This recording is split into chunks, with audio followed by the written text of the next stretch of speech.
I'm Adrienne. And I'm Rosie, your wine lady. And we are doing a super quick picadillo today with green beans and We're pairing it with our Italian Cagninia and our Australian Grand Past Shiraz.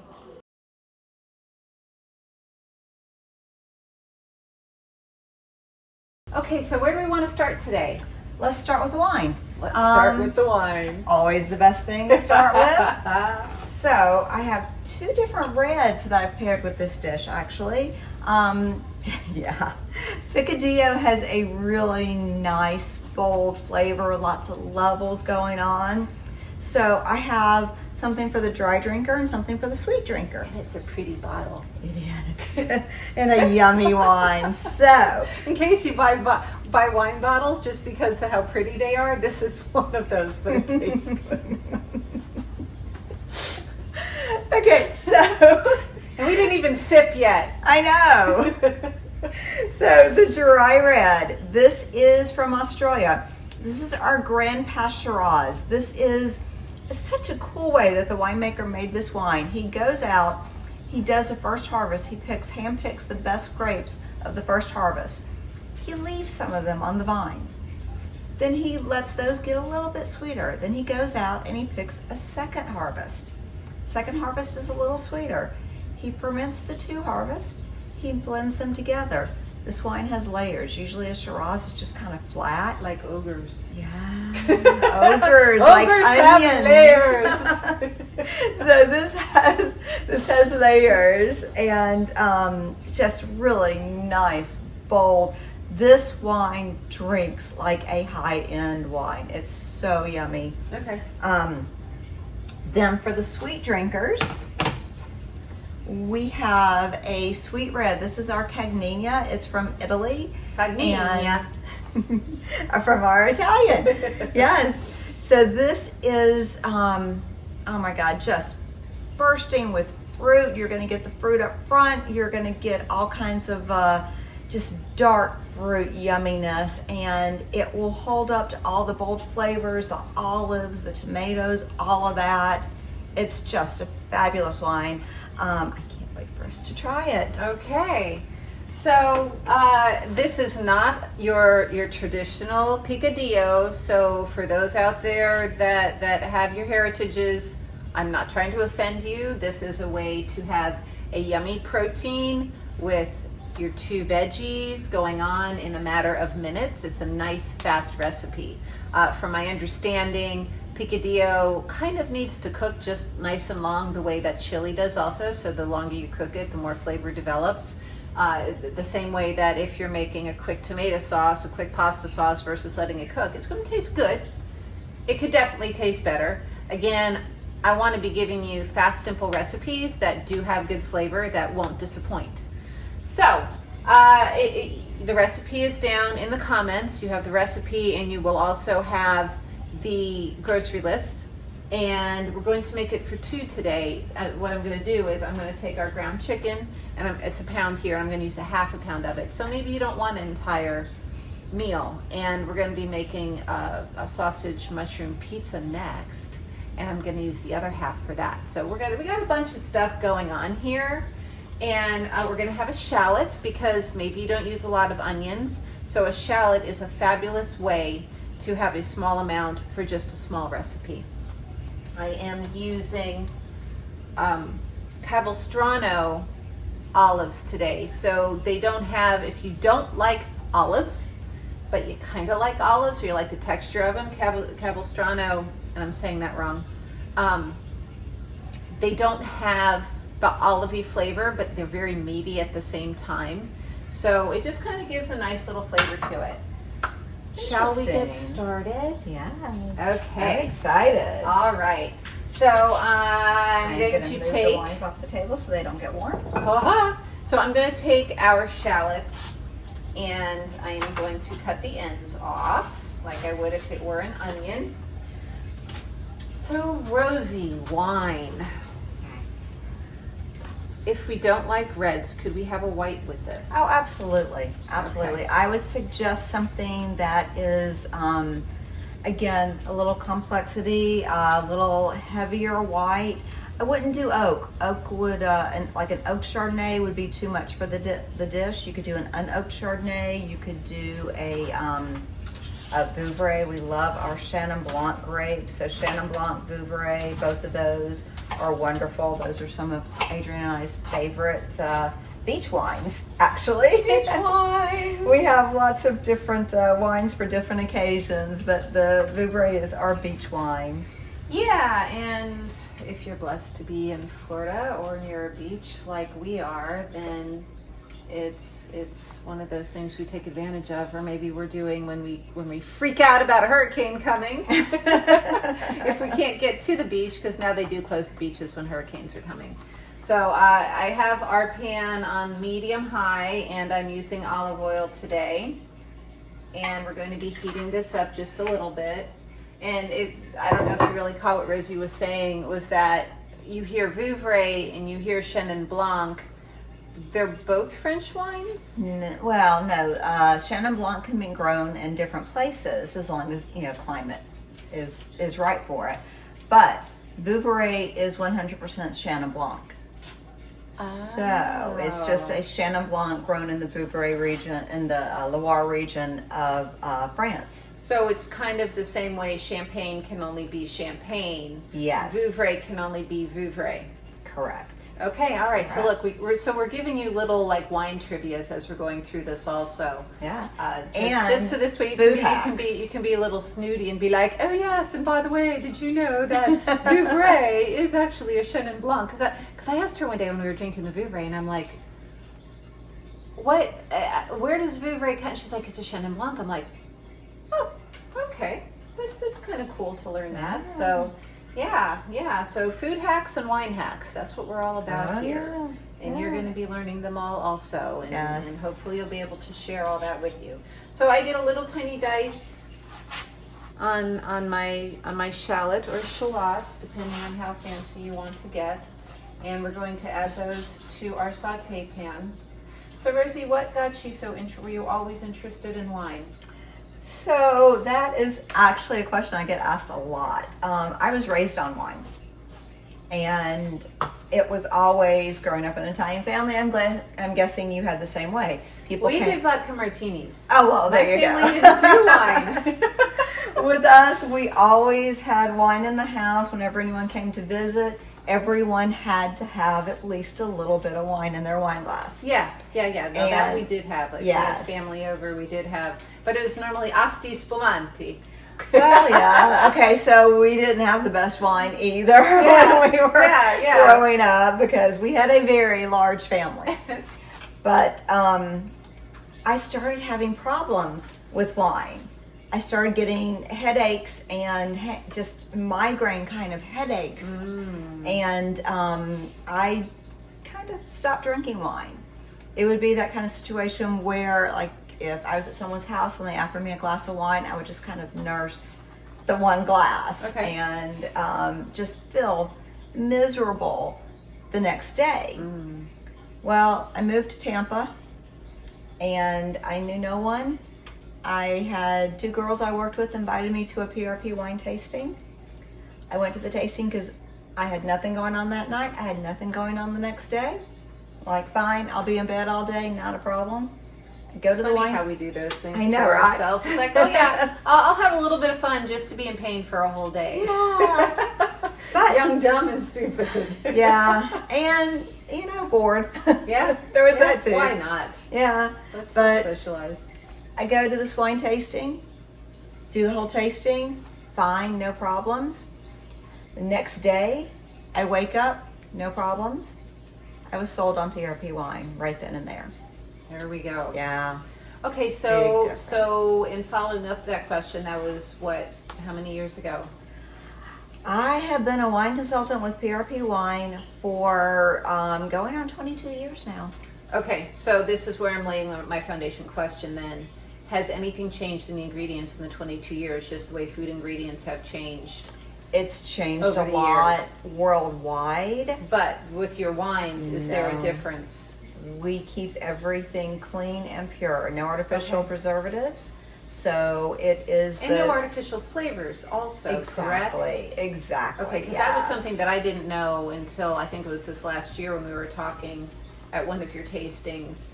And you had said that, and I'm like, because we were talking about, maybe it was the peach bubbles? Yes, or peach the infused. raspberry pebbles, and you had said that Yeah. there's no flavors that are going into it, and added sugar, or how does that? Yes, yeah. It's a lot of wines will have glucose and glycerin to give it sweetness and to give it body. Okay. It's pure calories and pure carbs. Right. Ours are going to be the lowest in calorie and carbs that you can get. Okay. And just very clean, easy to drink. You will taste a difference with all these wines. Okay. You really will. So our onions are beginning to sizzle here a little bit. Saute, honestly, I really just taught you the wrong thing, because you're supposed to let your oil heat up before you add your onions or your shallots, and I kind of jumped the gun. So is it going to taste okay still? Yes, it is going to taste okay, and that's one of those, again, proper way to do things? Absolutely not. Will it still work if you're in a hurry? Absolutely. So, so what you do when you're sautéing your onions is you want to wait until they begin to get shiny, and that is when you add your salt. So you don't add your salt right away. You wait until that happens. So we're going to sprinkle a little bit of salt on here now, and that brings out the natural caramelization. And I am also at this point going to add our ground chicken. If you want to use ground beef, and I'm moving this into the sink now, you can use ground beef, you can use ground pork, you can use ground turkey. I believe you can use veggie grounds as well if you would like to, and that could work. Obviously it's not going to cook as long because you don't need to wait for it to cook. And so I'm going to put the ground chicken in now. So which wine are we going to play with first, sampling wise, so that I know what's going on flavor profile wise, Rosie? I'm washing my hands. I was thinking that we do the dry red first. So we would do the Miraboca, Okay. the Grand Pasteurized, Okay. and then the next wine that we would do is the sweet red, the Pagania. All right. So I'm opening up. So I'm using, I'm a lefty. I don't know if I can do this or not. I might ask you to. Yeah. Let me ask you to open that. So, what was I just saying? Oh, I'm using tomato sauce. So I know some recipes call for garbanzos. I know some recipes call for olives. I know some recipes call for diced tomato instead of tomato sauce. Again, I'm going for the cheat. I'm also now going to add, so thyme, allspice, paprika, ground cumin is what goes into your seasonings here. I'm using a ground thyme, which really perks up the flavor, and you don't need to use nearly as much in order to get those flavors. So there's the thyme.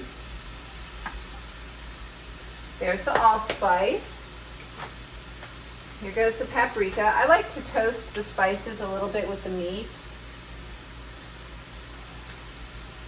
And I'm going to put our sauce in. So it's kind of like if you make a meat sauce-ish. Again, don't mean to be offending anybody with what I'm doing with this recipe. Please don't cringe. And right now, I'm also going to add some frozen cut green beans. Again, one pan wonder. I'm adding these now so that they're going to be getting the flavor from the seasonings. I am also going to add a little bit more at this point as well. So I'm going to put a little bit more, I forgot the cumin. So wait, so here goes the allspice. Here goes the thyme. Here goes a little bit more paprika. Sprinkle here, a sprinkle there. All you need is a sprinkle. And the cumin. I'll get a little bit of cumin in there. I'm going to put a little sprinkle of salt. When you season things individually, more flavor comes out of it. So that's why we're adding just a little bit more. So we're going to stir this up.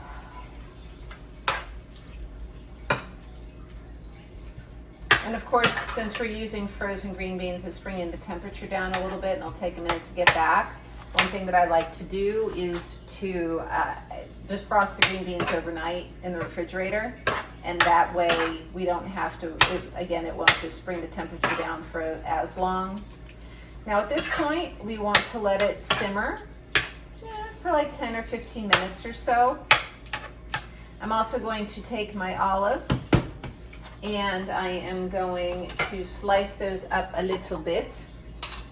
So like I said, these are super cool because they look similar to manzanilla olives, but they have a completely different flavor to them. Nice. They're meaty. If you watched my cooking show, Healthy Meals in Minutes, I use these when I'm making the artichoke caponata, where it's artichoke hearts and the capistrano olives. And I'm going to put a little bit of olive juice in here also. But again, the capistrano olives do not have the same flavor. They don't have the same sharp, briny, olivey flavor that the manzanilla olives have. So yeah, so I'm just chopping these up. If you want to do a rough chop instead of doing little slices, the way I'm slicing right now, you can do that as well. I'm guessing the thinner the slice or the smaller the slice, the more flavor goes in, or not? Honestly, I don't know. Okay. I don't know. I just cut them up and let them get in there flavor-wise. So, I mean, the smaller you cut them, the more you're going to get with each bite. That's true, yeah. Yeah, Okay. yeah. Like, so, for example, with onions, when you cut them different ways, you get different flavors. When you cut garlic and slice garlic different ways, you get different flavors. Like when you mince it versus thin slicing it, versus slicing it lengthwise instead of crosswise, you get different flavors out of it. I don't know about the olives. So, stumped Adrienne today. You stump me all the time, so it's... Yeah, and I mean, look, we're just going to let that sit and simmer for a little bit, and it's going to be ready. Look, you have your dinner ready in like 15 minutes. Okay. So if we want to, I would like to let this cook for a couple more minutes because we're using ground chicken. But let me know how you like the olive. Taste the olive. Let me know. Let me get your expert opinion of that with the wine and what flavors you get out of it. It is extremely light. Mm-hmm. It does not have that olive taste whatsoever. Mm-mm. Wow. Mm-mm. That is surprising. Yeah, it's just like this meaty fabulousness of like olivey, non-olivey kind of, I don't know. That is amazing. That really is. That's just that's all I can call it. Yeah. So very nice. Yeah. Okay. Do you want to let this sit and come back? We can let this sit and come back. We'll see you in just a couple. Hi. Okay. We are back. We are back. The picadillo is ready, and it's time to do our taste time. Love it, love it, love it. Yeah. So this is a little bit hot, and now we're going to play around with both of these to see how this tastes with the wine. Okay. Okay, so this one is the... you have the dry, I have the sweet. Okay, so I have the pretty blue, and you have the red fruity sweet. Yes. Here we go. All right, so we are supposed to taste the wine first, and that'll give us time to let everything cool down. Cool down, so yes. Ooh, ooh, ooh. So what's the whole point of swirly sniffy? So when you swirl it, it allows the wine to open up and release the nose, and then you can get nice fruit on this one. Listen to this. I love it. Okay. Okay.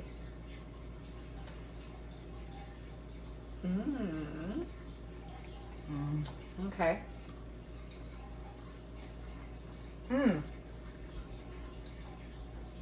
And this has only been cooking for like 10 minutes, so again, if you want to let it simmer longer, totally let it simmer longer. Oh, but more that's flavors will develop. fabulous. All the spices and everything. Yeah, I mean, it's a one-pan Oh, wonder. This is all you yeah. have to be cooking. Silence as we taste. I know, it's so good. Fabulous picadillo. I like the way this mixes with the allspice Yeah.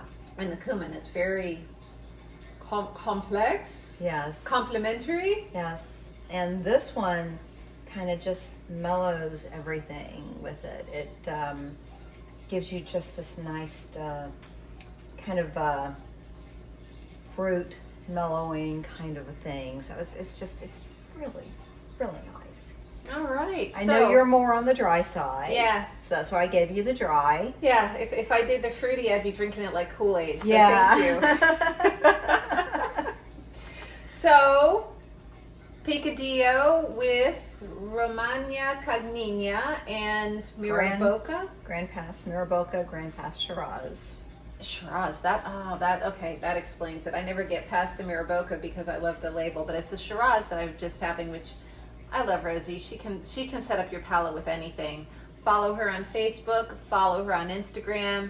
She can totally do a virtual wine tasting with you as well. So if you're not here, local Tampa, Pinellas area, she does drive places, but she can also, if you're in another state, she can totally do virtual with you. Yeah. And you actually get the wine for a virtual. You're not just watching me drink. That would be awful. Well, that's what we're doing right now. Yeah. So maybe, and then if you're in the area, maybe there's a warehouse sale going on, you can meet Rosie in person. Yes. You can find me on all the social media.